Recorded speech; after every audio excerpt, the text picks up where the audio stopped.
Nagkalasog-lasog ang katawan ng driver at helper ng isang prime mover truck kasunod sa malagim na aksidenteng sinapit sa cargo entrance ng Davao International Airport, Garcia Highway, Barangay Bunawan, Davao City, bag-a alas 3 ng hapon nitong Martes, Hunyo 25. Ang mga biktima ay sina Nestor de la Cruz Doronio, 56 na taong gulang, driver at residente ng New Ilocos, Magsaysay, Davao del Sur, at ang kanyang helper na kinilalang si KR Salem Resonable, 24 anyos, mula sa Kilometer 82 Marber, Bansalan, Davao del Sur. Sa investigasyon, ang prime mover truck ay kargado ng tuneto nila ng sheet pile kung saan pagdating sa lugar sa isang intersection, biglang tumawid sa pedestrian lane ang isang Ivaloni Martinez, 32 anyos, airport security assistant at residente ng Sasa, Davao City.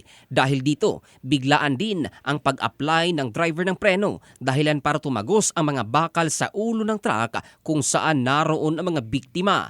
Naipit ang katawan ng dalawa at dahil sa bigat ng mga bakal ay agad binawian ng buhay ang mga biktima kung saan nahirapan pa sa pagtanggal sa kanilang mga katawan ang mga rescuer. Samantala, batay naman sa kuhang CCTV footage, makikita naka-go signal light, huminto ang isang pampasaherong jeep sa gitna ng pedestrian lane at bumaba ang isang pasahero na si Martinez at tumakbo sa gitna at nakipagpatintero sa mga tumatakbong sasakyan. Pagsapit sa gitna sa southbound lane ay pinilit pa rin itong tumawid sa kabilang linya na siya namang biglang paghinto ng prime mover truck na mapapansing umuga pagkatapos ng sudden brake. Si Martinez ay nabigla at natuliro saglit sa nasaksihang aksidente at pansamantalang kinustodiya ng pulisya para sa investigasyon.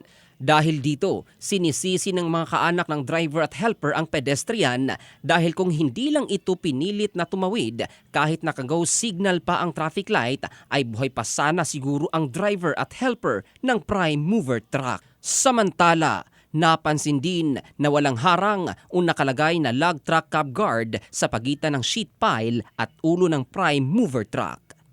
Ito si Jofel Candado in the heart of changing lives ng Brigada News Philippines, the Music and News Authority.